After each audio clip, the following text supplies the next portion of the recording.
Boa tarde a todos. É um prazer estar com vocês novamente para darmos continuidade às nossas reuniões que estão discutindo, o tema Deus, e na sequência vamos discutir também Jesus, na perspectiva de um segundo olhar, uma ressignificação.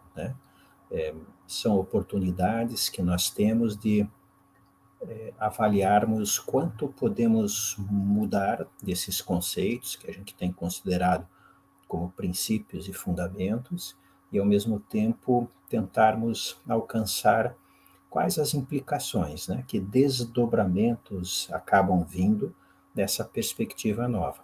Estamos começando com Deus, discutimos um pouco uma perspectiva histórica e alguns conceitos tradicionais a respeito de Deus que são importantes, Até para a gente começar hoje a discutir, afinal, qual pode ser uma das perspectivas que a doutrina tenha a respeito de Deus. Gostaria de lembrar, para até agilizarmos a segunda parte da reunião, que vai ser da discussão, da conversa, que ao longo da apresentação vocês anotassem, o que surgiu de dúvida, o que vocês concordam, o que não concordam, o que gostariam de conversar um pouco mais, para a gente conseguir otimizar um pouquinho aquela parte do Google Meet para discutirmos um pouquinho mais, Então, eu vou começar fazendo um resgate de alguma coisa que a gente já discutiu. Aqui está super, bem trabalhado, vou só resumir de novo, que de acordo com a perspectiva da doutrina, o ser vivo tem uma trajetória evolutiva através de conhecimento, qualquer tipo de conhecimento, no mais amplo sentido, tanto em qualidade como em quantidade, que vai permitindo, não é um momento mágico, mas é um contínuo, em que ele vai conseguindo transpor em algum grau, notem aqui, de autoconsciência, ele vai alcançando, e algum grau de inteligência crítica. Por quê? Porque é um processo aberto, É só lembrar o desafio que nós temos para ampliar a consciência que nós temos de nós mesmos, através do autoconhecimento, por exemplo, Então, o grau de consciência que a gente tem é um processo aberto. Veja a inteligência crítica, como realmente é uma coisa que a gente tem que investir muito, desenvolver, aperfeiçoar, Veja parte da crise aí que a gente vive hoje, a dificuldade extrema que as pessoas têm de fazer avaliação crítica das notícias que recebem, por exemplo, Isso aqui resulta, então, consciência e crítica, em capacidade de fazer escolhas e de ser mais senhor da sua trajetória. Alcançando esse patamar, a gente já conversou, a pessoa vai ficando consciente de sua limitação. Não só no sentido negativo, Claro que tem dor, sofrimento, angústia, perda, consciência da sua finitude, mas tem também curiosidade, alegria, prazer, interesse em descobrir, o quê? As questões ligadas à origem e gênese de si mesmo, das pessoas que lhe são caras e de tudo que existe, sentido e significado, uma perspectiva de futuro também sobre a própria pessoa, as pessoas que lhe são próximas, enfim, de todo existente.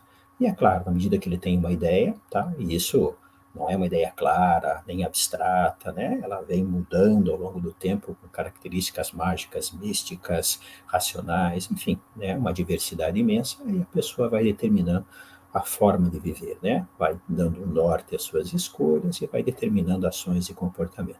Isso é típico, característico do espírito, que leva ao nosso tema, Que seria o quê? Você vê ao longo dessa história que a pessoa vai identificando, entre aspas, um poder, uma força, que a princípio ela vê como insondável, caprichosa, aquela coisa que a gente já discutiu, Aos poucos ele vai atribuindo algum critério ao exercício desse poder, e daí abre a porta para que alcance, então, se há critérios, alcance alguma ideia de justiça ligada a esse poder, a essa força. Vai percebendo que há inteligência, mesmo que volte e meia mescle com aquele aspecto voluntarioso e caprichoso, mas vai percebendo um padrão inteligente, vai percebendo que há critério, se há critério na ação, há valor, Ou seja, há uma perspectiva moral. Isso ao longo de um tempo enorme. E também vai alcançando na sequência a ideia de unidade. De forma geral, lembra daquela pluralidade de pensamentos religiosos que tem na cultura da Terra? Em geral, vai seguindo mais ou menos essa sequência de um poder, digamos assim, não entendível, não inteligível, né? E vai associando justiça, inteligência, valor e unidade. Seja uma perspectiva pessoal, né, de Deus pessoal, uma perspectiva não pessoal, imanente ou transcendente. Aí varia bastante conforme a cultura e é sempre uma divisão didática, né? Nada disso que a gente coloca é estanque absoluto, né? Eles se somam, se sobrepõem, voltam no passado, retomam algumas coisas e assim por diante, tá? De tal forma que a gente pode, diante da diversidade e da pluralidade enorme, sempre reduzir, no bom sentido, algumas questões básicas, né? Quando você olha várias religiões, a gente se impressiona pela diversidade. Roupa diferente, preto, branco, amarelo, coral, enfim, né? Pinturas, rosto, chapéu, dança, instrumento musical, cerimônias, rituais, etc, etc. Tirando essa, vamos chamar de periférico no bom sentido, né, digamos assim, que a cultura vai acrescentando, o pensamento ele sempre se faz para você poder fazer uma comparação, que é chamada de teologia comparada, sempre tem, ó, vai estar em torno da origem do existente, né, a realidade, o cosmos, o nome que você queira dar, a origem da vida, associada à inteligência, a origem de formas de consciência e a ação desse ser consciente, né, que basicamente se resume à questão moral, né, ou seja, a capacidade de fazer escolhas. Então, sempre vai ser nesse sentido, né.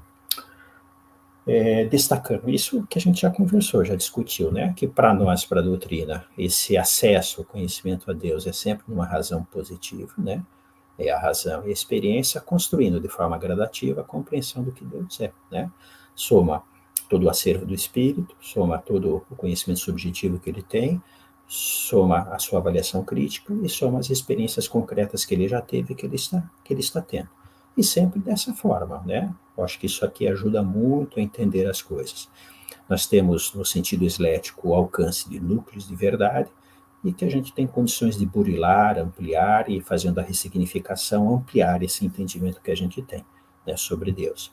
Erramos feio muitas vezes, né? Nossa perspectiva está equivocada e a gente acaba tendo que negar e substituir alguma perspectiva que a gente tem a respeito de Deus, né? E como qualquer tema complexo, Deus talvez seja o tema, o assunto mais complexo que o ser humano enfrenta quando encarnado, tá? É a ideia do mosaico do esporte, né? Ou seja, sabemos pouco e só temos domínio de alguns segmentos, né? O Edgar Morin tem uma frase muito bonita a respeito disso, né? Que nós temos arquipélagos de certeza, né? Imersos num mar, um oceano de incertezas, né? O mosaico é mais ou menos isso. Conhecemos algumas ilhas, mas entre elas existe uma quantidade grande de coisas que ainda a gente não conhece. O desafio é justamente tentar encontrar mais ilhas, aproximar, ligar essas várias áreas de conhecimento que a gente tem a respeito de Deus. Tá? Isso aí tudo a gente já discutiu, né? Estou repassando. Dando uma resumida naquilo que a gente trabalhou, né? Ó, se a gente pensar em religião como isso de causa, de sentido e de significado, essa busca, né? Tá? Então tem várias respostas. Uma típica, né, que é do século, tem ao longo de toda a história, Lucrécio, por exemplo, lá no tempo de Roma e tal, tinha uma perspectiva materialista, digamos, né, ateia. Mas com mais intensidade em século XIX, século XX, temos o ateísmo. Então, o ateu, ele é uma pessoa religiosa. Veja que interessante, ele dá uma resposta a uma pergunta religiosa, tá? Ou seja, ele diz que não há causa, ele diz que não há sentido, ele diz que não há significado. E, curiosamente, às vezes, digamos, se comporta de forma religiosa, né? Você vê dogmatismo, você vê proselitismo, você vê intolerância, né? Defendendo a posição ateísta. Então, o ateu é o que responde: não há causa, não há sentido e não há significado, tá? Só para a gente se prender aos termos. Se você usar agnosticismo, embora seja uma postura já antiga, o termo, se não me engano, foi criado aí no final do século XIX, né? Ou seja, uma posição de dúvida, sem resposta, ou sem se sentir com capacidade de sustentar uma resposta a respeito dessas perguntas: causa, primeira, sentido e significado. Tá? Em geral, com muita frequência, surgiu em torno de uma frustração com um tipo de pensamento teísta, né? Um ateísmo, digamos assim, camuflado, ele rejeita aquela visão tradicional de Deus, mas tem dificuldade de determinar uma concepção nova que seja satisfatória, tá? Então, ateísmo, agnosticismo, monoteísmo, tá? Em relação àquela pergunta básica religiosa que a gente comentou, ele responde a essa causa primeira do sentido e do significado como a ideia de uma unidade inteligente, né? Vamos resumir essa unidade inteligente chamando de Deus, tá? Então é o monoteísmo, há uma unidade, tá? Nessa ação inteligente, que a gente resume como Deus, aí seria o monoteísmo. Lembra que a gente viu aquela perspectiva histórica. Por circunstâncias também históricas, né? Esse monoteísmo, ele foi, eu gosto do termo, né? Ele foi, acho que eu não pus aqui, foi sendo sequestrado, né? Também é uma resposta à questão da causa primeira, de sentido e de significado, responde como uma unidade inteligente, só que ela vai sendo controlada aqui, ó, né? Vai sendo colocada uma intermediação sacerdotal, igrejas, não só a igreja cristã medieval, né? Mas várias igrejas fazem esse controle, tá? E passa a ser o quê? Uma revelação, cuja intermediação é sacerdotal, ou seja, tem pessoas especiais que fazem a intermediação e revelam um dogma que é inquestionável. Vem com a ideia do pacote, né? Já tem Deus atributos fixos, como onipresença, onipotência, onisciência, tá? Existe uma garantia sobrenatural, vejam, né? Como é interessante, de que aquilo é verdadeiro, e se é verdadeiro de forma sobrenatural, você não pode questionar, tá? É fixo, tá? E a atuação, né, seria através de um processo mágico, milagroso, através do dom, da graça, etc. Né? Em geral, esse Deus teísta que foi sendo sequestrado por igrejas é um Deus pessoal e ele é totalmente transcendente. Reagindo um pouco contra isso, principalmente em relação a esse controle que a igreja, em particular no Ocidente, tinha, século XVII, século XVIII, várias pessoas querem continuar tendo um pensamento religioso, mas querem tirar, digamos assim, esse controle da igreja, né? Então, a resposta à questão continua sendo uma unidade inteligente, mas o alcance dela é feita pela razão, né? É uma construção gradativa. As características dessa divindade elas vão sendo alcançadas na medida que eu vou entendendo, e essa força, esse poder, o nome que você queira dar, essa divindade, Deus, ele atua por leis, né? Que refletem inteligência, justiça, bondade. Não há intermediação. E não precisa ter, por quê? Porque as leis, entre aspas, seriam perfeitas, né? E eu posso ir alcançando pelo exercício da razão. Aí já dá para a gente dar uma pensada se a posição da doutrina é o que? Ela é mais, nesses termos, mais teísta ou mais deísta, né? Vejam que interessante. Em geral, na posição deísta, o Deus costuma ser pessoal, totalmente transcendente, mas há pensadores que acabaram evoluindo dentro do deísmo por uma forma não pessoal, que pode ou não ser imanente. Pode ser uma forma não pessoal transcendente ou uma forma imanente. Tá? Um Deus pessoal, né? Ele responde a essa questão da causa primeira como uma pessoa, né? Ou seja, ele responde quem é essa causa primeira, né? É uma pessoa com todas as características de pessoa, embora mais poderosa.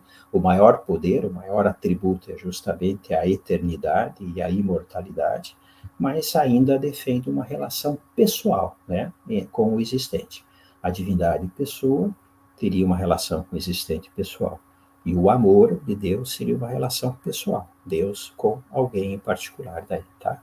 E a intervenção seria feita por vontade. Essa é a ideia do Deus pessoal, né? Lembra que a gente mostrou aqueles vários quadros, né? O velhinho de barba no céu, é a ideia do Deus pessoal. Ou Nossa Senhora, para vários pensadores católicos, que tem quase um status divino, também é uma pessoa, faz a intervenção, intercede em nome de alguém diante de Deus, né? Vejam que interessante, tá? Então, em geral, é um Deus pessoal, em geral, né? É um Deus pessoal e é totalmente transcendente. É difícil de encaixar a ideia de um Deus imanente na concepção do Deus pessoal. Quando eu respondo essa questão da causa primeira, ó, tá? a ideia de sentido e de significado, como sendo não uma pessoa, mas sendo não pessoal, quer dizer, eu vou dizer o que é essa causa primeira, embora eu não consiga fechar, é um exemplo típico da teologia negativa, não consigo dizer o que é, mas sei que não é uma pessoa. Por quê? Não sendo uma pessoa, tá, eu tenho condições de ampliar o conceito de Deus. Ele passa a não ser restrito a uma pessoa, né? Se eu digo que Deus é pessoal, eu vou crescer muito pouco na concepção que eu tenho de Deus, porque ele está sempre limitado à ideia de uma pessoa, né? Aqui a gente trabalha quando discute com as pessoas a relação de Deus e de Jesus, né? Se eu digo que Jesus é Deus, eu desmereço Jesus, né? Na construção daquele conhecimento novo que ele alcançou, né? E se eu digo que Deus é Jesus, eu limito Deus a uma pessoa, né? Veja que interessante, tá? Então, a vantagem de eu trabalhar um Deus não pessoal, que é um conceito aberto, para que aos poucos eu vá conseguindo ampliar a compreensão para novos entendimentos, tá? Em geral, um Deus não pessoal, ele pode ser tanto transcendente como imanente, depende muito da concepção teórica de quem está discutindo. Tá? Um Deus transcendente, que a gente comentou, responde à ideia da causa primeira, do sentido e do significado do existente, como sendo o quê? Uma causa externa ao existente, o nome já está dizendo. Ele pode ser totalmente externo ou parcialmente externo, tá? E ele não se confunde com o existente, tá? Então, ele é uma causa preexistente que costuma tradicionalmente ser descrita como uma criação, tá? E se é uma criação, seria, dentro do pensamento ocidental, é uma criação a partir do nada, tá? Esse seria o termo latino utilizado. A gente, na próxima semana, vai discutir um pouquinho essa ideia da criação e discutimos um pouco mais esse assunto, tá? Pode ser pessoal ou não pessoal, tá? Uma causa externa. E aqui chama atenção naquilo que a gente comentou, como às vezes os conceitos se confundem. Posso trabalhar como totalmente transcendente, mas posso pensar em formas parciais, transcendente e imanente, né? A gente vai discutir mais tarde. Tá? Quando eu falo em um Deus imanente, eu estou respondendo à pergunta da causa primeira como tendo uma causa o quê? Inerente. Ela inere, ela está em, ela é interna, né? Um dos conceitos mais interessantes do imanente é aquilo que pertence de forma inseparável à essência de algo, né? Então, quando eu falo em Deus imanente, eu estou falando mais ou menos isso. Ele é essencial ao existente, tá? A relação com o existente, ele não é propriamente de criação, tá? Mas seria algo assim, vários autores trabalham ou um desdobramento, ou uma emanação, ou que cada parte faz parte de Deus, né? Cada segmento, cada setor, né? Então, isso é bem interessante. A ideia de emanação é muito forte, por exemplo, em Spinoza, tá? Então, isso é interessante. Então, só cabe a ideia do Deus imanente realmente na ideia de um Deus pessoal daí e tal, né? Tranquilo? Vamos adiante. Também trabalhamos a ideia do panteísmo, né? Então, o panteísmo é um desdobramento da ideia de um Deus imanente. Então, em relação à causa primeira, a resposta que eu dou é inerente, é interna, só que ela coincidiria completamente com o existente, de tal forma que alguns chegam a afirmar que Deus e o existente seriam um. Tudo é Deus, né? Então, esse é necessariamente um Deus não pessoal, em que a existência se confunde com a causa, que é Deus, tá? Isso é o panteísmo. Pan, de tudo, theos, pan é tudo, theos, Deus em grego, né? Lembra? Pode ser uma variante, que é pan, tudo, em theos, em Deus, né? Ela responde à causa primeira, a ideia do sentido, do significado, também inerente, interna, só que essa causa ela vai além do que existe, né, do existente. Ela é mais ampla do que o existente, tá? Então Deus seria maior que o existente. Deus está em tudo, mas ele não se confundiria com o mundo. Aqui o mundo está como sinônimo de universo, com o cosmos, né, que a gente chegou a discutir, tá? E claro, necessariamente é um Deus é, não pessoal, né? Então, resumindo um pouco, foi mais ou menos isso aí que a gente chegou a discutir, tá? Para a gente começar a entrar na questão de Deus dentro da doutrina, eu sinto que a gente tem que ultrapassar uma pequena discussão a respeito se eu estou trabalhando Deus, e Deus talvez seja, talvez não, né? Eu acho que é com certeza, para nós, o conceito mais importante da concepção religiosa, a gente tem que esclarecer alguma coisa a respeito da concepção de religião para a doutrina, tá? Quando eu converso com as pessoas, não sei se é essa a realidade de vocês, depois na discussão a gente pode conversar um pouquinho, eu sinto que tem 4 pontos que são assim como se fossem pontos em que as pessoas têm muita dificuldade de ultrapassar, né? A primeira coisa, quando você começa a conversar, é o conceito de religião. Se vocês tiverem curiosidade, entrem no Google e ponham lá religião, espiritismo é ou não é religião, tem uma infinidade de debates, de temas, né? Eu, um tempo atrás, acompanhei, mas fui deixando de acompanhar, né? E, basicamente, quando você vai lendo, você vê que as pessoas discutem, mas elas não se entendem a respeito do que elas estão chamando de religião. Aí, claro, não vão conseguir, é um conceito básico em filosofia, né? Você não tem que definir exatamente, mas pelo menos um conceito mínimo sobre o que é o tema discutido você tem que ter. Como eles não se acertam em relação à religião, a discussão não vai chegar a lugar nenhum, né? Então, qual é o conceito de religião que a pessoa está lidando? Aí até para você dizer, a doutrina é ou não é uma religião? Bom, depende do que você está querendo chamar de religião, né? Por exemplo, tem um dicionário que vocês devem conhecer, que é um volume só, é um dicionário de 60, da década de 60 do ano passado, que teve uma atualização de Nicola Bagnano, dicionário de filosofia. Acho que é da Martins Fontes. Eu gosto muito, é um dicionário legal, mas eu até hoje me lembro, eu conto várias vezes, quando abri e fui procurar religião no dicionário, estava lá, né? Religião era uma, a primeira frase, uma garantia sobrenatural de salvação, né? Eu fiquei pensando, eu não concordo com garantia, não concordo com sobrenatural e menos ainda com salvação. Então, com certeza, esse conceito de religião não tem nada a ver com o conceito da doutrina. Vejam como interessante, né? Sobrenatural, sagrado. A doutrina não trabalha essa divisão entre o sagrado e o profano, né? Profanos e o sagrado. A, a divindade, a força, o poder, o termo que você queira dar, não se manifesta em segmentos especializados, né? Então a gente não trabalha isso. Então, nesse sentido, não é uma religião, né? Há essa garantia de salvação. Salvação para nós não faz sentido. No máximo, se você quiser usar iluminação, no conceito de Kant, de Aufklärung, em alemão lá, não entendo, quem souber melhor fale, que é a ideia da iluminação pelo conhecimento, né? Pela evolução através do conhecimento. Aí faz sentido, mas salvação, ninguém está perdido para ser salvo, né? Aí implica em pecado, uma série de concepções religiosas que não são as nossas, né? Religião como catarse, religião como sentimento, religião como exclusão da razão, religião como o mais importante é o ritual, a cerimônia, a liturgia, né? Liturgia é um ritual em relação ao sagrado, né? Tá? Então, se as pessoas têm esses conceitos de religião, com certeza dá para afirmar que a doutrina não tem essa concepção, não tem esse entendimento, né? Qual que é o nosso? A gente discutiu lá no começo, né? Ó, são conhecimentos, conceitos, ideias, valores, exemplos, sentimentos, referências, né?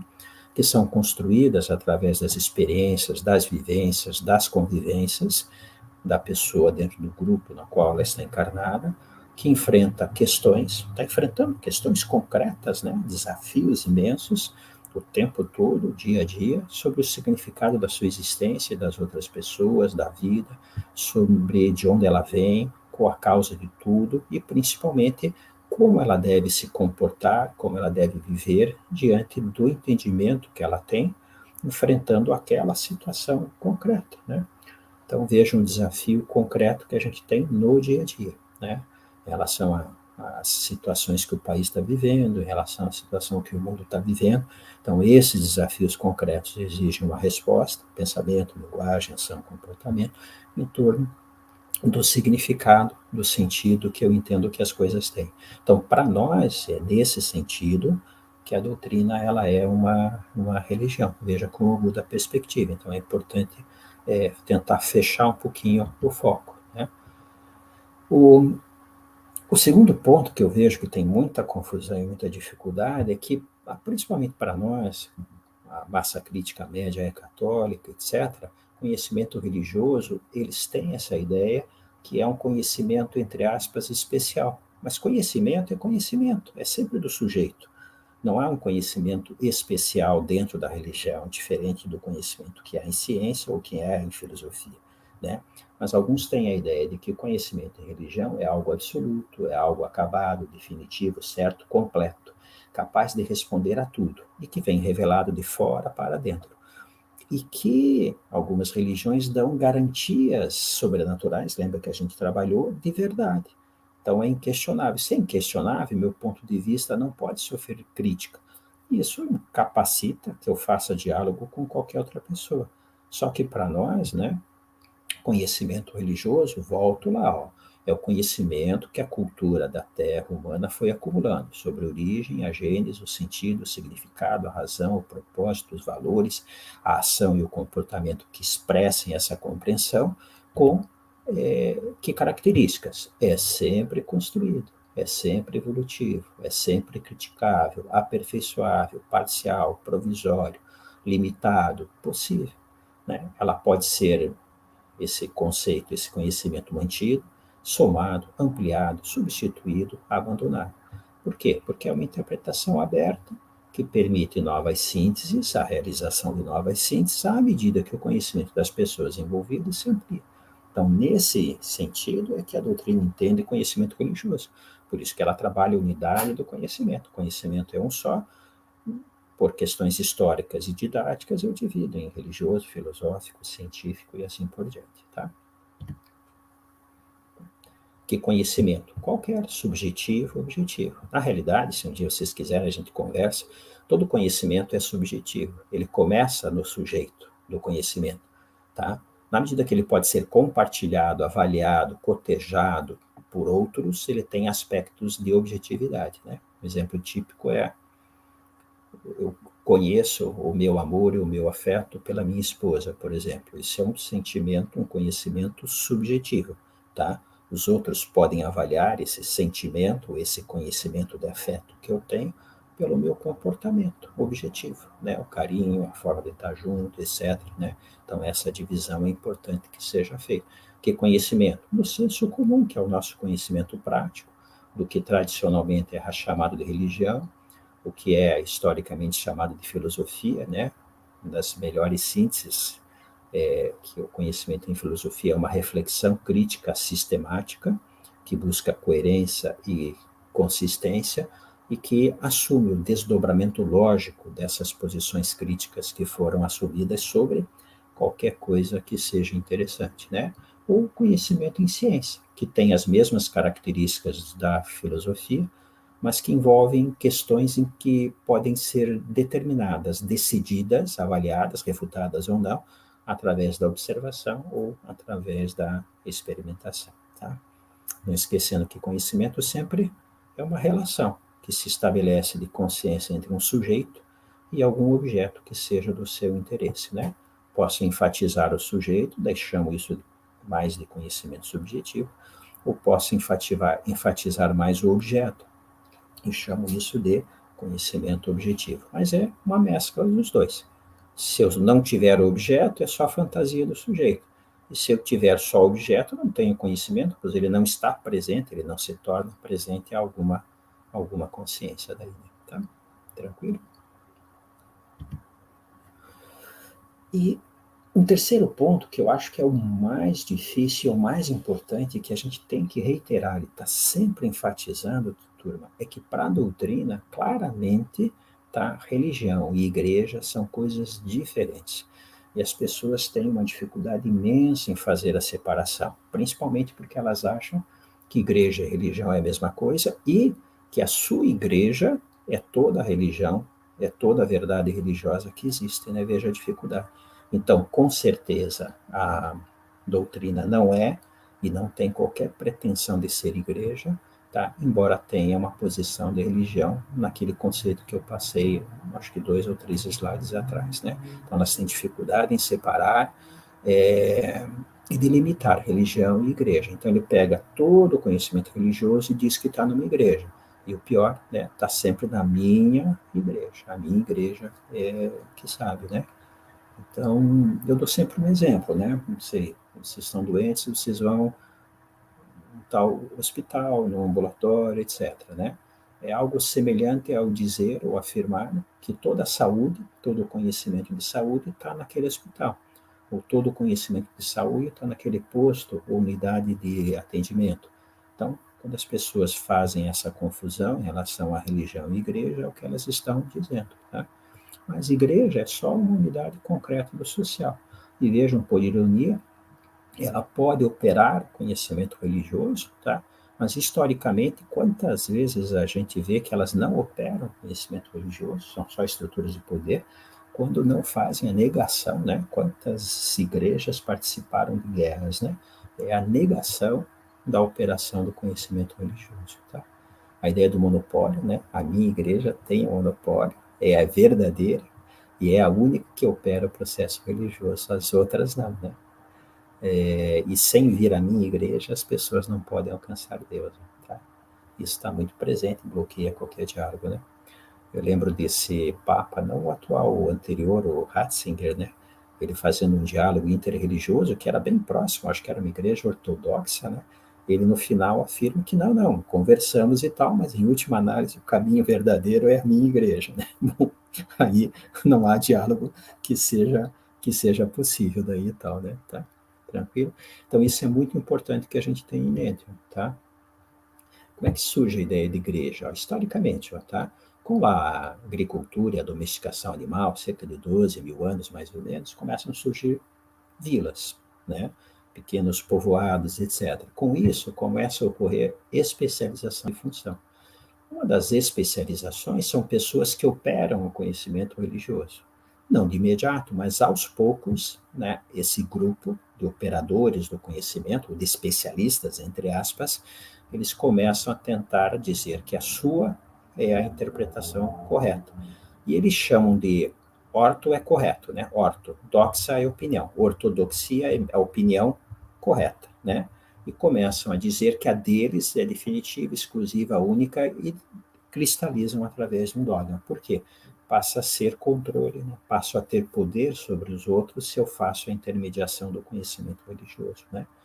Os outros são hétero, de diferente, doxa, opinião diferente, é um pulo para chamar de herético, considerar perigoso, banir, ridicularizar, matar, destruir, né? Então tem que ser controlado.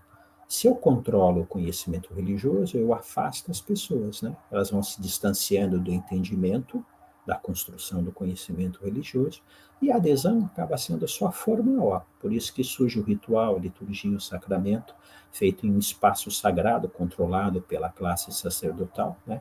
Por quê? Porque a adesão não é mais pela compreensão do conhecimento, é pela realização de uma parte formal, né? É isso que a gente chama de igreja, tá? Então, é uma unidade concreta do social, é uma religião institucionalizada, é uma organização religiosa. Tem várias classificações. Uma que eu gosto é desse, tem um pequeno dicionário de um volume antigo, mas muito bom, que é o dicionário de sociologia desse Alan Johnson, se não me engano. Aqui eu tirei dele, ó. Ele faz essa, tem várias classificações, né? Essa é uma, né? Ele chama de culto, que é um tipo de associação religiosa, seita, denominação, igreja e eclésia. Aí você vê, a adesão é voluntária, aqui já é uma adesão por idade, por nascimento, a ligação com o poder político, né? Você vê que vai se formando. Vejam que curioso, ó, culto, ó, tá? Quase todas as grandes religiões que a gente tem hoje, elas começaram como cultos, ó. Cristianismo, budismo, islamismo. Veja que interessante. A filiação é através da conversão, ou seja, é voluntária, a organização informal é fraca, tá? A autoridade aqui depois em carismática, mas a autoridade em torno de quem tem conhecimento, né? Quem lidera. E não tem um ritual, né? Depois ela vai ser, não é que vai evolutivamente, mas aí o culto pode se organizar no que ele chama de seita, que a organização vai ficando mais estruturada, né? Nos exemplos que ele dá. O cristianismo ele foi uma seita por algum tempo do judaísmo. Os Sikhs, né? Eles foram uma seita do hinduísmo. Curiosamente, eles são o quê? Eles são os Sikhs, né? 1500 por aí, agora 1500 na nossa época. Eles são monoteístas e reencarnacionistas, tá? Vejam que curioso os Sikhs, né? Os Mormons e os Quakers, por exemplo, em relação à Igreja da Inglaterra e assim por diante. Denominação, ele dá o exemplo lá nos Estados Unidos, há várias correntes protestantes, unitaristas, 25% dos cristãos são unitaristas. O que isso interessa para a doutrina? Eles não aceitam a ideia da Trindade e, consequentemente, não aceitam a ideia de Jesus encarnado. Nós estaríamos, né, grosso modo, conceitualmente falando, nós seríamos cristãos unitaristas, né? Aqui os congregacionalistas, presbiterianos, eles são denominações, eles são já organizados, têm uma estrutura, uma burocracia mais elaborada, mas convivem com o Estado sem se envolver. A igreja ela já passa a ser muito mais formal, por exemplo, né? E ter um envolvimento político, né? A igreja anglicana, a igreja da Inglaterra, a igreja católica fora da Itália, a igreja ortodoxa grega, a metodista e a luterana e episcopal nos Estados Unidos, eles são chamados já de igreja. E o eclésia, que é o mais cristalizado, burocratizado e com mais poder político, seria, por exemplo, a igreja católica na Itália, o islamismo no Irã e assim por diante. Só para ter uma ideia do que seriam estruturas religiosas, tá? Vejam aqui, tá? Aqui são conceitos relacionados à igreja, mas necessariamente não são ligados à religião ou estão ligados a uma igreja em particular. E as pessoas confundem achando que são questões religiosas por excelência, e elas não são, né? Veja aqui, vamos rapidinho levantar alguns, Temor, culto, oferenda, graça, dom, milagre, dogma, sacramento, promessa, sacrifício, adoração, louvor, obediência, milagre, pecado, culpa, castigo, salvação, misticismo, magia, mistério, esoterismo, sobrenatural, sagrado e profano, revelação, ritual, liturgia, mito, santificação, nirvana, paraíso, inferno, sobrenatural já foi, resgate, predestinação, queda, glória, recompensa, dogma, sacerdócio, templo, etc, etc. São conceitos que estão ligados a igrejas específicas e que eu não posso tomá-los como importantes ou como conceitos religiosos por excelência, tá? Aqui é um exemplo, tá, de conceitos que são associados à religião e eles têm um peso e um significado universal, tá? Não vamos ver todos, mas veja lá, sentido e significado para a vida, consciência de sua limitação, existência de uma causa primeira, os valores, as escolhas, a referência moral, o amor, a caridade, o carinho, o afeto, a amizade, a bondade, a justiça, a prece, a fé, a esperança, o respeito, o dever, a alegria, o desprendimento, a tolerância, a evolução, a humildade, o perdão, a paz, os desafios, a serenidade, o mérito, a compaixão, a gratidão, a solidariedade, a meditação, o trabalho, o dever, o cumprimento da missão, a coragem, a força de vontade, a avaliação crítica, a indagação, a compreensão, a fraternidade, todos os desafios de autoconhecimento, a avaliação, o silêncio, a perseverança, a liberdade, o entusiasmo, a singularidade, o pertencimento, a unidade. Então, esses são conceitos que estão menos ligados à igreja e mais próprios de concepções religiosas, né? Vejam como são diferentes. Como as pessoas não separam, elas querem encaixar aqueles conceitos que são típicos de igreja em relação à doutrina, que de fato não tem nenhuma ligação, nenhuma relação. Tá? E um quarto problema que eu vejo que as pessoas têm dificuldade é que elas compreendem mal o que significa a doutrina. Né? Então, dizer, o Espiritismo é uma religião, talvez seja melhor trabalhar primeiro doutrina, lembra que a gente falou bem lá na primeira reunião, como um conjunto de princípios ou de fundamentos, que tem ideias, tem conceitos, que servem de base a um sistema, com ideias religiosas, filosóficas e científicas. Né? Lembram? A doutrina espírita, o espiritismo, sistema de ideias, composto por ciência, religião, filosofia, e que vai sustentar a ação. Como eles não entendem essa diferença, eles têm também dificuldade de compreender o aspecto religioso da doutrina. Tá? Aqui, só para fechar, para ficar um pouco mais claro, eu trago algumas citações, né, de religião para a doutrina. Então, é uma religião interior, é uma transformação individual, é intensa e extensa modificação de comportamento através de valores que ampliam a consciência da unidade com o Criador, né? Vejam, nesse sentido que é uma religião. O Espiritismo é a religião, esse é do irmão Grimm, é a religião da compreensão alcançada, do entendimento construído, dos valores vivenciados, da modificação consciente do comportamento através do conhecimento renovado de si mesmo, do conhecimento renovado do significado e da unidade da vida, do conhecimento renovado da identidade com o Criador. Então, a ideia da religião espírita, você veja, está mais nessas colocações. Ó. Esse é do irmão Leocádio. Espiritismo, como religião, é conhecimento, é racionalidade, é exercício consciente do ser. Tá? Veja como fica mais fácil, né? Se eu tenho consciência de que há vários conceitos de religião, se eu tenho consciência que conhecimento religioso é sempre aberto, eu tenho consciência de separar a igreja de religião, e se eu sei exatamente o que significa a doutrina. Então, eu alcanço esses entendimentos diferenciados, né? Então, trabalhamos alguma coisa sobre Deus, agora vamos discutir alguma coisinha sobre Deus, ó, tá? Se vocês olharem no dia a dia, nas expressões que a gente vai falando, ó, elas traduzem conceitos teológicos, e a gente às vezes não se toca disso, né? Então, essas expressões, analogias, metáforas, figuras, né, que as pessoas usam, eu vou abandonar ou vou ressignificar? Elas estão expressando entendimentos de Deus. Ó. Veja assim, a gente usa o tempo todo. Deus te proteja, vá com Deus, fique com Deus. Deus me acuda, que Deus me ajude, que Deus me valha. Deus tudo vê, Deus castiga, Deus salva.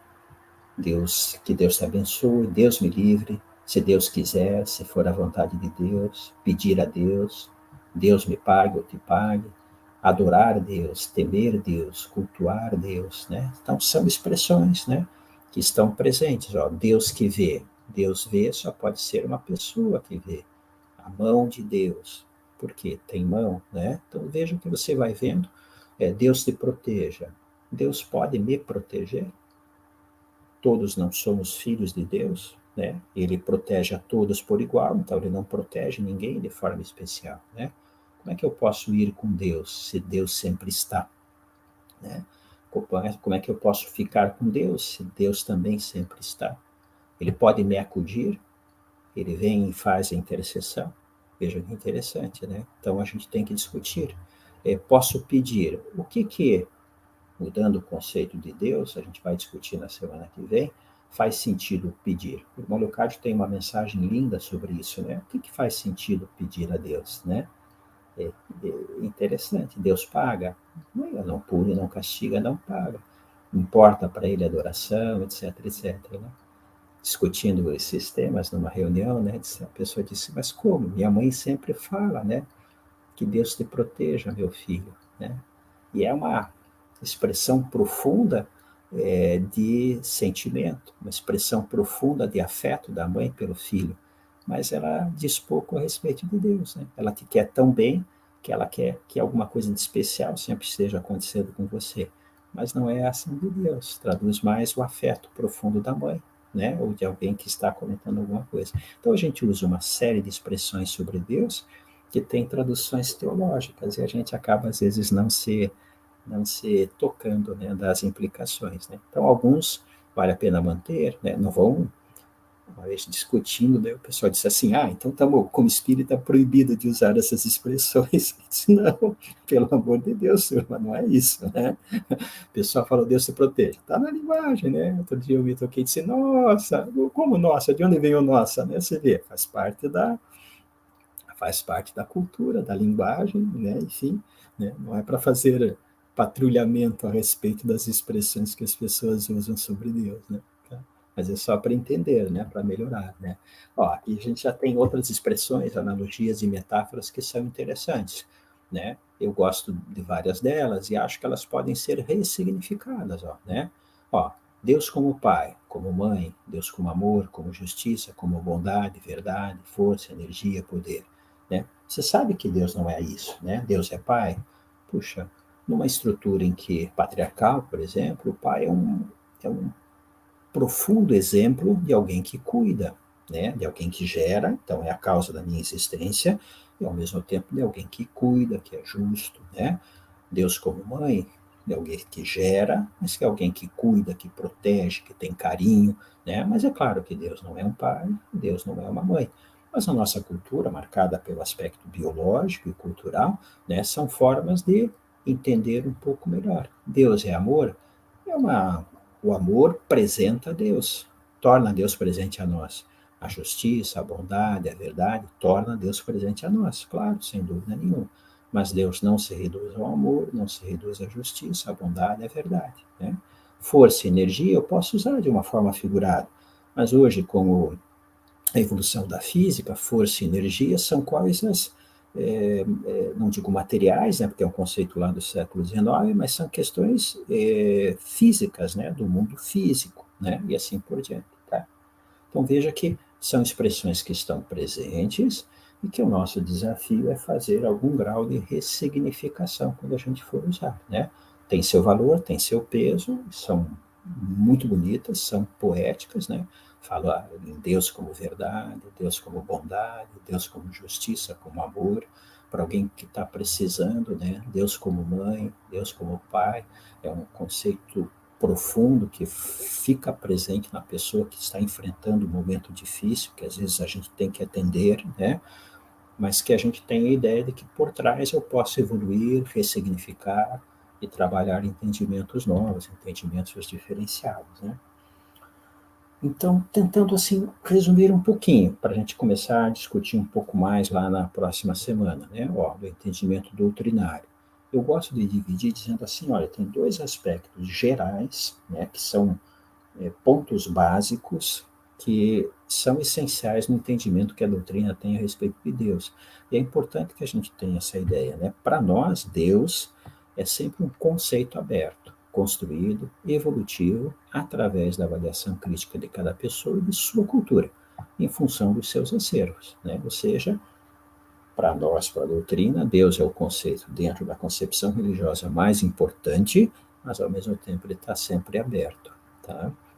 E uma coisa que eu acho importante, a gente não é e não brinca de estudar Deus. Deus não é uma teoria, né? Deus não é uma, uma, uma rede conceitual que eu estou elaborando, etc., e discutindo. Deus é um entendimento que tem que ser profundamente vivenciado, experienciado e sustentado no cotidiano, né? Ele é uma perspectiva para que a minha atuação na realidade concreta seja mais eficiente. Então, esses dois aspectos gerais da doutrina em relação a Deus, acho que tem que estar presente. É um vivenciamento, né? Um sentido de sustentar esse conceito de Deus, não é teoria, e está sempre aberto para ressignificar o que eu entendo por Deus, né? Aí a gente conversa isso, o pessoal já pergunta, né? Puxa, quando está assim presencial, né? Mas pode tudo, né? Deus está sempre mudando? Não, né? Você tem alguns pontos, né? Que são esses aqui, ó, tá? A doutrina lá no Livro dos Espíritos, primeira pergunta, e a gente acaba desprezando, acaba não discutindo e não aprofundando, tá? Kardec faz duas conceituações fundamentais que a gente tem erroneamente desenvolvido e desdobrado muito pouco. E fica esse grande desafio para nós, né? Então, a colocação de Kardec, ela é causa primeira e inteligência suprema. E isso tem um impacto enorme, né? Lembra que eu brinquei lá de procurar no Livro dos Espíritos, né? Eu acho que tem uma citação, se não me engano, lá no Obras Póstumas e uma na Gênese. Eu acho que no Livro dos Espíritos ele não fala em Criador, mas ele fala em criação e ele fala em causa. O que é Deus? Causa primeiro. Então, é um desafio imenso e esse é o núcleo do entendimento da doutrina que a gente precisa o quê? Entender bem, né? Não é simples nem banal falar que é uma causa primeira, nem que é uma inteligência maior, suprema. E a gente tem que aceitar o desafio de tentar desdobrar esses dois conceitos, porque eles são riquíssimos, né? E a gente acaba perdendo a oportunidade justamente de fazer esse aprofundamento, né? Tá? É,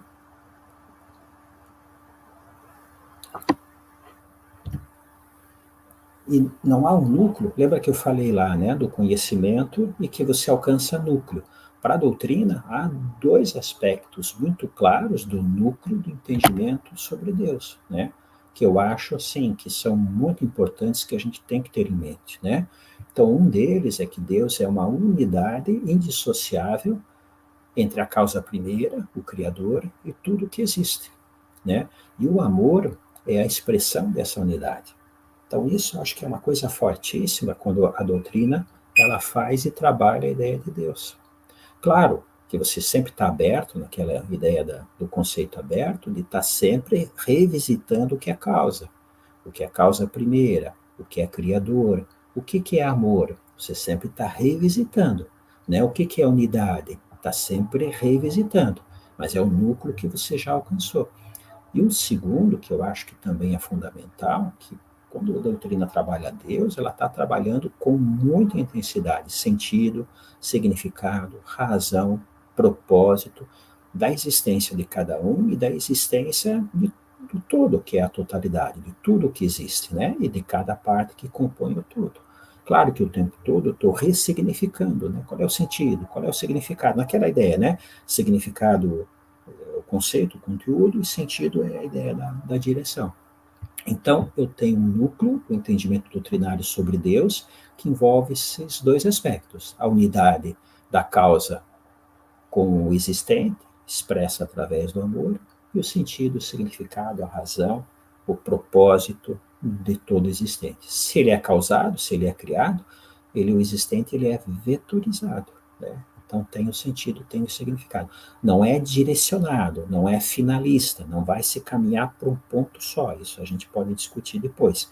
Mas há sentido, significado, razão no aspecto plural de um sistema complexo, tá? E a doutrina, em particular aqui o irmão Leocádio, mas em particular o irmão Green, eles foram extremamente prudentes em colocar uma quantidade grande de analogias, metáforas, imagens que permitem uma ampliação do entendimento de Deus por muito tempo. Eu pus aqui algumas que eu fui lembrando, quem lembrar de outras, se puder ir colocando também, para a gente fazer um banco de dados, né, de analogias que a gente tem um desafio imenso de desdobrar, né? Ó, quando eu falo em Deus não pessoal, eu já coloquei o desafio de construir um entendimento do que é essa não pessoa, né? Nós discutimos na semana passada um pouquinho, ó, Deus cósmico e a beleza imensa que é um Deus cósmico que está ligado, ó, com Deus como totalidade. Se eu falo em totalidade, eu estou falando de sistema complexo, né? E aí vai a coisa ficando mais ampla, né? Tem um conceito lindo que a gente mal desenvolveu, mas que uma vez o irmão Klein colocou, ó, Deus como a unidade que se revela, no sentido de eu revelar a mim mesmo, né? Não é uma revelação externa. Todos os dias, quando cada um de nós procura a si mesmo e procura o sentido dos outros. Ó. É um conceito muito interessante, né? Aqui, ó, que é operacional, né? Várias religiões ou igrejas dizem, ó, Deus quer obediência. Tem pecado, tem castigo, tem punição. Do ponto de vista da doutrina, quer obediência? Não. Ele quer seres cada vez mais conscientes. Conscientes do quê? O seu papel na estruturação inteligente do universo, o seu dever, né? O Deus interior, que ele trouxe há muito tempo, o embrião da ideia do Deus imanente, Deus como dinâmica da vida, Deus como essência da vida, Deus como fundamento do fundamento da vida. Veja a importância da ideia de vida. Vida para nós é núcleo inteligente, né? Deus como harmonia do universo, que se aproxima da ideia do código básico, do campo básico, né? Da unificação, da ideia do pleno cósmico, tá? Veja que interessante. Deus imanente, que é um associado a Deus interior, um Deus que seja pan-enteísta, né? O que isso significa para a doutrina. Então, ele colocou um montão de coisas que a gente tem o desafio de desdobrar. Vamos esgotar? De maneira nenhuma. Vamos ter que estar aberto também para novas analogias. Mas permite que aquele conceito, que talvez seja aquilo que a gente comentou, a síntese mais ampla do entendimento da humanidade, ele esteja presente, né? Por exemplo, aqui, ó, tem esse aqui, ó, é Emery Collet, que ele tem um livro chamado Deus e os Filósofos, tá? Então ele diz assim, quando fala em Deus, ó, quando pergunta-se por Deus, é o resultado que as pessoas têm quando fazem o quê? Indagam sobre a causa e o sentido da sua existência e da sua ação no mundo. Ó, a resposta é Deus, né? Veja que interessante, uma ideia muito rica de você tentar abordar e compreender o que é Deus, tá? Esse aqui, Keith Ward, é um filósofo, acho que ele era, né, pastor anglicano. Ele tem um livrinho chamado Deus para os Perplexos, com coisa muito interessante. Eu gosto muito dessa colocação que ele diz assim, né? Acreditar em Deus é, antes de mais nada, um compromisso prático, ó, tá? Ele não se limita à adoção de hipóteses especulativas. Ele não é uma brincadeira medieval sobre Deus, né? Ó, é um compromisso prático. Tanto que para a doutrina ser religioso é assumir um compromisso de um certo tipo de comportamento ético, né? Para a doutrina não é fortemente isso, ser religioso, né? É pensar na melhor maneira de viver como ser humano e na mais profunda compreensão do mundo em que vivemos. Ó. Esse é o compromisso de acreditar em Deus, né? Que é a nossa posição básica. Né? Quando eu digo que sou espírita, eu estou dizendo que eu sou religioso. Se eu sou religioso, eu tenho essa concepção, esse entendimento de Deus, né? Esse compromisso da melhor maneira de viver. Né? Isso é muito interessante. Ele mesmo tem uma outra parte que diz assim, ó, tá? Que eu também gosto bastante, até por isso que eu pus, ó, acreditar em Deus, que compromisso que é, né, que ele citou há pouco. É um compromisso, ele usa, em inglês eu traduzi aqui por entusiasmado, mas eu acho que é perto disso, para com a bondade, o fundo fundamental do ser, do existente, da existência. Então, acreditar em Deus é assumir esse compromisso, tá? Aí isso é a razão, é o sentido de tudo, né, da bondade fundamental da existência, né? E que o esforço moral, né, por mais difícil que seja a situação, não será em vão, e a bondade será conservada, preservada, mantida, né, por maior que seja o desafio da situação concreta. O esforço que a pessoa religiosa faz em direção a essa crença da bondade fundamental da existência, ela não será em vão. É uma posição, aí a gente vai trabalhar mais tarde da ideia da fé e da esperança, né, digamos, em relação à existência. Tá? Gosto dessa aqui, então, mas ela resume o que a gente já trabalhou, né? Então, Deus é o quê, né? É uma resposta sobre a origem, a gênese, o sentido e o significado da vida da existência e a melhor ação coerente com esses sentimentos, tá? E encerrando aqui com duas colocações do irmão Grimm e do irmão Leocádio, né? Sobre Deus, né? Ele diz assim, ó, é a mais legítima expressão de inteligência e consciência, de amor e harmonia que nos alcança. Isso em 2008. Eu achei muito bonita essa colocação dele sobre Deus.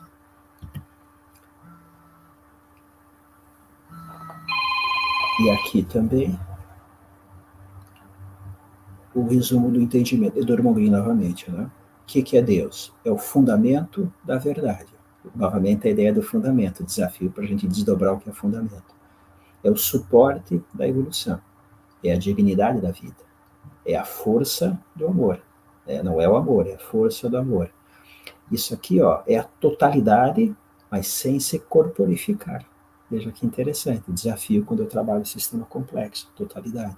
É, portanto, o princípio que criou e mantém. Criou causa, mantém inteligente a unidade em todo o cosmos. Na relação crítica do entendimento inteligente do homem, do ser humano, significa a origem e a gênese. Tá? Então, isso ajuda a gente a ter uma ideia um pouquinho mais clara do desafio que é a gente fazer a discussão sobre Deus. Mas acho que é uma discussão inadiável, turma. Né? A gente vê, mesmo em várias religiões, né?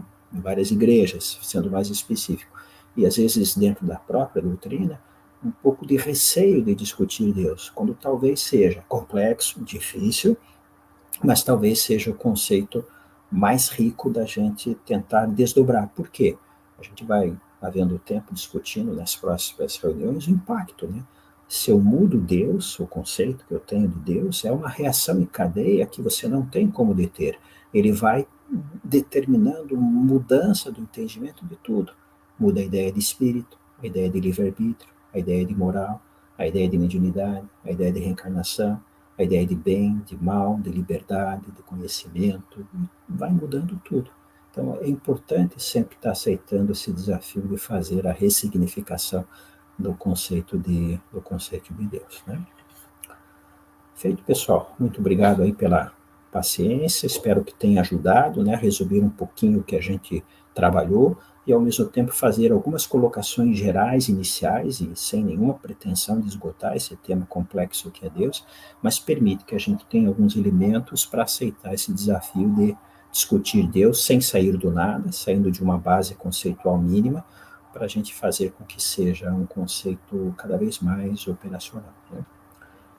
Acho que a gente pode sair aqui do StreamYard, né? E podemos ir lá para o Meet Google, né? Para a gente fazer aí uma conversa presencial, começarmos aí nos próximos 20 minutos, meia hora, se tanto, para a gente poder discutir um pouquinho mais esse assunto. Tranquilo? Então, até daqui a pouco, pessoal.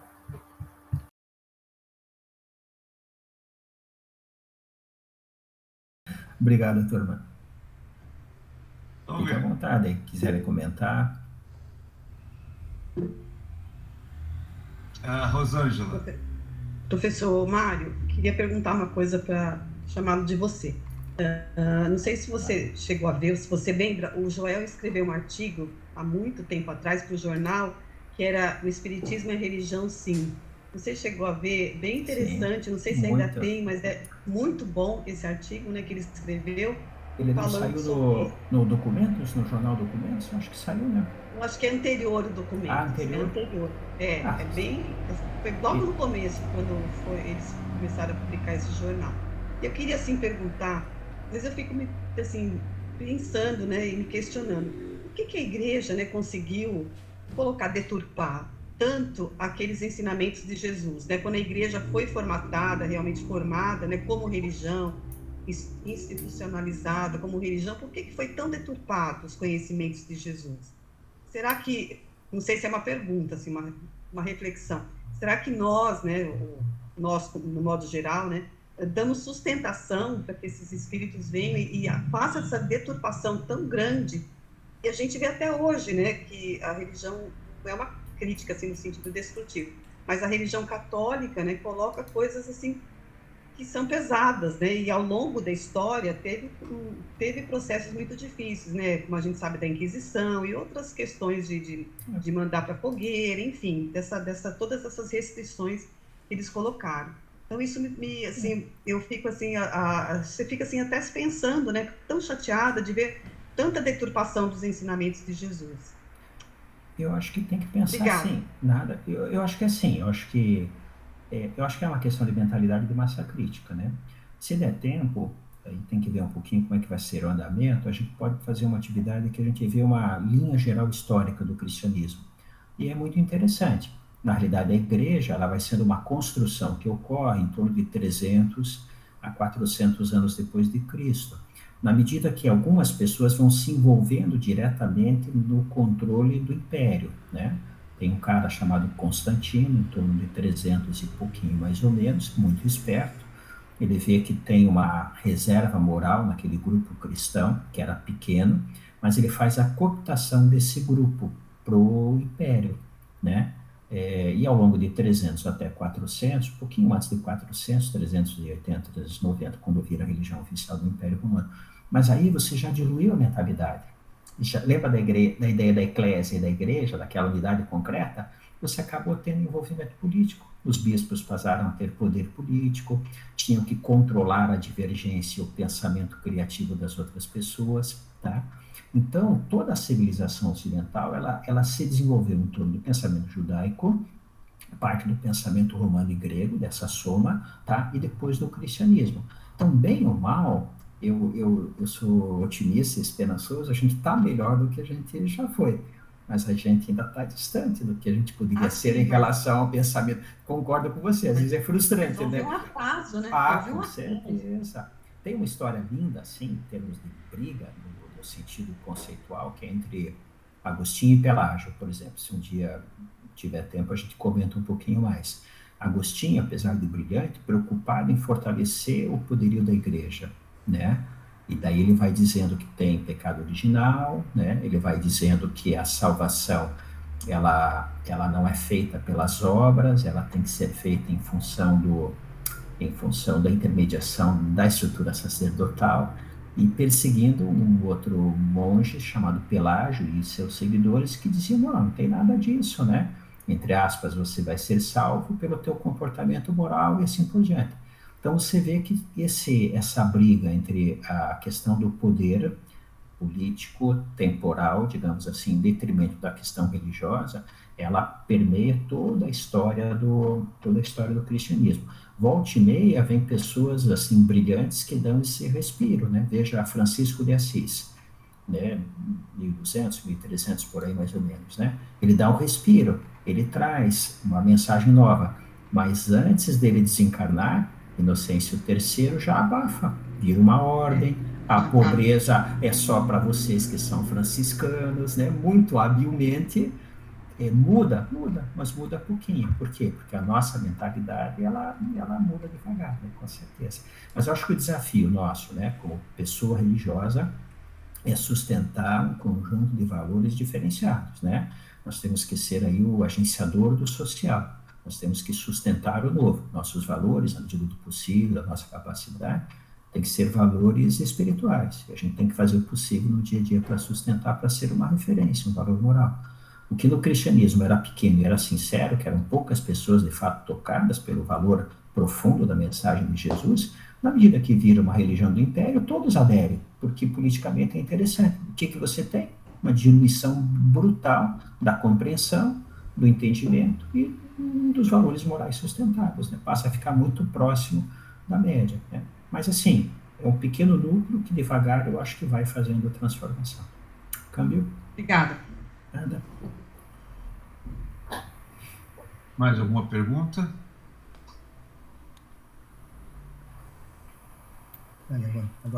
Eu gostaria de fazer uma colocação dentro do que a Rosângela colocou, do cuidado que nós temos que ter, porque é muito fácil trilhar se nós adotarmos o caminho de sermos teóricos e não abraçarmos a ação para valer, nós também corremos o risco de fazer muito o que a igreja, o que nós chamamos de igreja, e no caso é a católica, fez. E enquanto a gente está criticando-a por atitudes, nós também fazermos o mesmo, e sem nem nos darmos conta. Quando comecei a fazer o curso do irmão Antônio Grimo, daí um tempo, ele começou a trabalhar a teoria da ação, e de repente parou. Um dia eu resolvi perguntar para ele, me meter a cara lá no meio da turma e perguntar: ô professor, ô irmão, o senhor começou a trabalhar a teoria da ação conosco, e daí não continuou e tal. Ele disse: minha filha, porque eu estou bem assim. Irmã, é que eu estou esperando vocês se qualificarem um pouco. Eu percebi que os senhores não tinham solo para a teoria da ação. Acho que é o desafio contínuo mesmo, né? Continuamos sem solo para a teoria da ação. Eu acho que assim, a gente tem o solo possível, né? Não vai dar um carvalho, uma árvore enorme, mas uma plantinha pode ser, né? Acho que a gente tem que ter essa esperança. Acho que essa tua colocação é fantástica. A religião é um compromisso para vivenciar, né? Acho que isso é importante. Isso é claro, né? O pouco que a gente alcançou da teoria espírita da ação é isso, né? Pensamento sustenta a linguagem sustenta a ação, e a ação reiterada é um comportamento que vai sustentar a mentalidade, que pode, com o tempo, mudar a massa crítica, né? Porque o difícil mesmo é a ação. Claro, é o grande Construir desafio. Conhecimento não é difícil, não. É só a gente ter espírito de estudo, de renúncia e de disciplina, dedicação, que a gente constrói conhecimento. Né? Agora, meu Deus, a ação... Eu só diria assim... todos os dias um trabalho pertinaz sobre nós mesmos. Eu só diria assim, não há ação sem pensamento, turma, tá? Uhum. Então, eu tenho que ter o pensamento e tenho que vetorizar no sentido de sustentar um comportamento diferenciado. Qual é a vantagem que a gente tem convivendo com o irmão Brinco, com o irmão Leocádio? Eles colocam uma referência de conceito, de pensamento que é muito diferenciado, e a gente tem o compromisso e a obrigação de fazer o desdobramento, né? É o desdobramento possível, mas com certeza está um pouquinho acima da massa crítica média, da mentalidade média das pessoas dentro da doutrina, né? Você falou bem, questão da igreja. Nós temos igreja dentro do movimento espírita, ou não temos? Sim, Muito. Um comportamento Muito. padrão igual à igreja. Poder, dogmatização, igual. Então a gente tem que estar o tempo todo atento. Então volta aqueles 2, 3 slides finais, né? Religião é compromisso. Acreditar em Deus é compromisso com ação. Que as coisas são boas, que elas vão melhorar, mesmo que seja muito difícil os momentos e os desafios que a gente está enfrentando. Câmbio? Obrigada, Nájila. Muito A Denise pediu a palavra. Boa tarde, professor Mário. Isso. Ali nos seus slides, o senhor coloca, né, Deus como causa primeira, né? E Aristóteles, ele sempre partiu do movimento observado na natureza para buscar identificar a causa, né? E quando ele diz que tudo que ocorre a partir de algo, né? Ele afirma também que não há movimento sem causa. E quando ele se refere a esse movimento sem causa, ele está se referindo à noção de substância. Quando o irmão Green cita em suas obras que Deus é a substância da vida, ele está se referindo e buscando historicamente esse pensamento aristotélico? Então, uma das ideias é a gente discutir, porque há muita confusão entre essência e substância, tá? Essa ideia a gente vai discutindo, né? Então, substância é o que está por baixo, substare é o que está por baixo, e suporta as propriedades, ou seja, as características do ser. Parte dessas características são chamadas essenciais, que fazem eu ser quem eu sou, e parte dessas características não são essenciais, né? Quando o Aristóteles fala dessa causa, ele está falando de uma regressão, e ele chega até o que ele chama de um motor imóvel, né? É o que sustenta o movimento de tudo, mas que não tem movimento. É uma questão em aberto, né? Então, uma das ideias que a gente vai discutir na semana que vem, se vocês quiserem, é a ideia da causa, a causa primeira. Uma coisa tem uma causa, que tem uma causa, que tem uma causa, né? Daí você vai entrando num quadro chamado de regressão ao infinito. Ou você aceita a regressão ao infinito, ou seja, você não vai responder a respeito de uma causa primeira, ou em algum momento você tem que dizer que basta e que aquela causa ela vai sustentar todas as outras, tá? Na Idade Média, eles tiveram esse desafio de desenvolver um conceito chamado de causa sui. É a causa de si mesmo, por mais contraditório que pareça, né? Seria algo que causaria a si mesmo e não precisaria de uma explicação causal e que daria todo o desdobramento na sequência, tá? Então, é uma coisa que está em aberto, né? Até que ponto pode existir uma causa de si mesmo. Então, quando você trabalha a causa primeira, o que você está querendo dizer, tá? Então, acho que dá uma boa discussão. Ele aproxima, assim, do conceito de Aristóteles, né? Ele trabalha intelecto, ele trabalha vários conceitos, substância, essência, com certeza, tá? E o brinco, uma época, ele foi bem aristotélico, né? Então, usou vários conceitos de Aristóteles, né? E a gente fica com um nó, né, na cabeça por causa disso. Obrigada, professor. Mais alguma pergunta?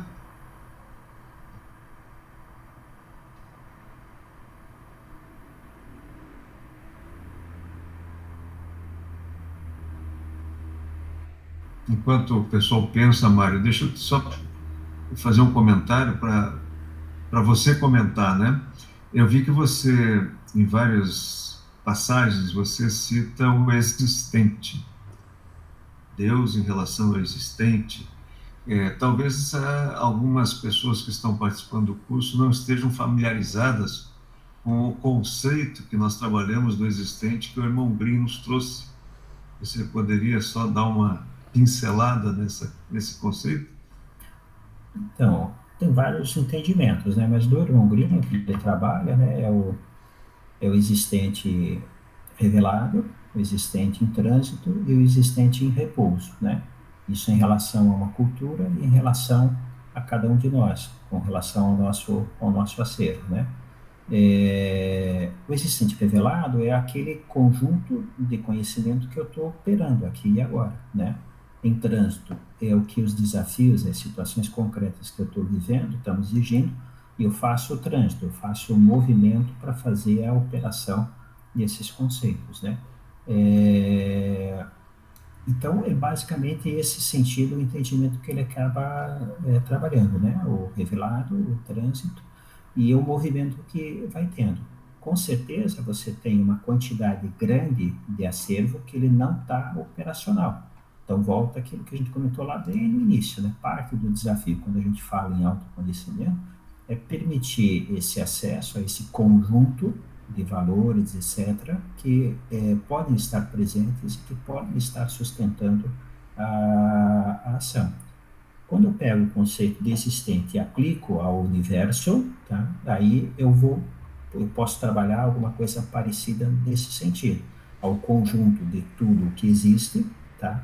E desse conjunto de tudo que existe, o acesso que eu tenho é limitado pelo meu entendimento. Na medida que eu tenho um esforço, parte do conhecimento desse existente, ele vai se fazendo presente, tá?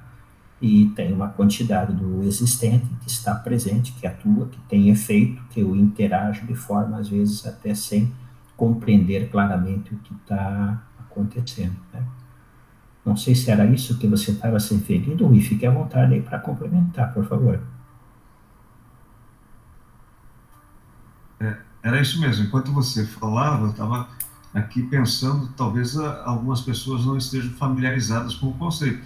Quem assistiu às aulas do irmão Green está familiarizado, né? Então, por isso que eu pedi que você só desse uma explicada um pouco mais detalhada, né? A ideia do existente em repouso é bem a ideia, né? Ele não está fechado, lacrado, ele está em repouso, né? Você tem o desafio de fazer a operacionalização dele, né? Que é o sentido de ir descobrindo e trabalhando, tá? Só talvez assim, né? Eu usei assim, o que é o ser, é um conceito filosófico lá metafísico, de uma parte da metafísica chamada ontologia, né?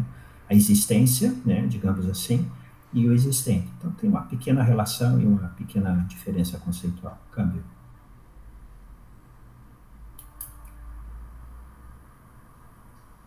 Mais alguma questão?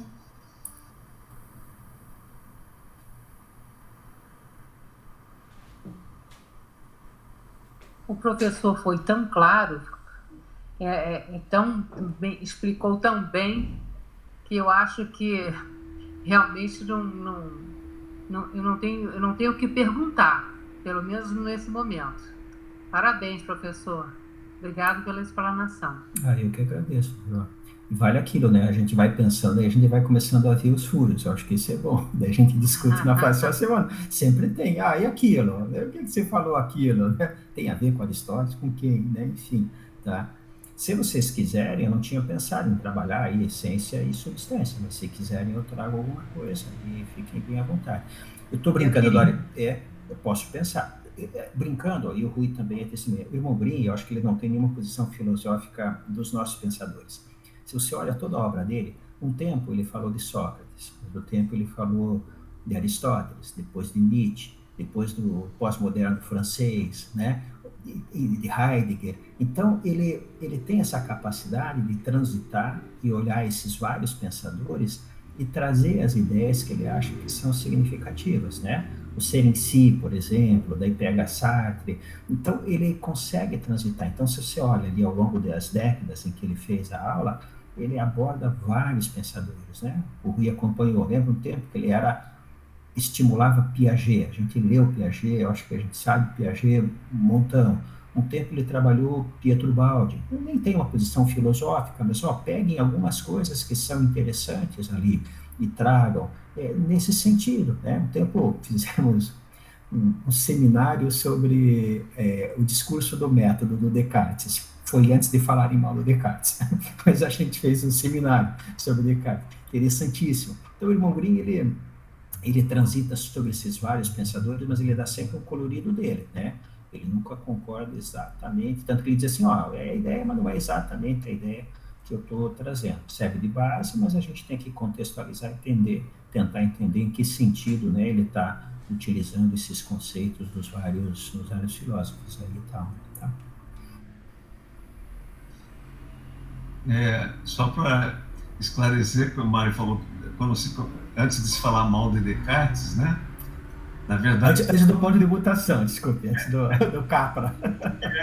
É que o irmão Grimm, quando trouxe a sugestão da leitura do Fritjof Capra, o ponto de mutação, o Capra traz justamente essa localização histórica de Descartes e a influência no pensamento ocidental, principalmente, né, o pensamento ocidental, que precisava ser superado, né? Mas Descartes tem a sua contribuição, evidentemente, né? Eu acho que a posição dele foi assim, vocês são cartesianos, mas vocês têm a obrigação de irem além dele. Exatamente. Exatamente. Não esqueça, não é para desprezar, é para ir depois, caminhar, né? Quando eu trabalho com os alunos, eu digo isso. A gente precisa conhecer um pouco de Descartes para descobrir que nós somos cartesianos. Exato. Quando você descobre que é cartesiano, você começa a superar o pensamento cartesiano, né? É que nem o racismo, você só supera se admitir que é racista, né? Quando você disser que não é, continua racista, né? Todos nós privilegiamos o local, né? O próximo, em primeiro lugar, né? Interessante, né? Apesar da gente se falar universal, espírito, né? O local pesa muito, né?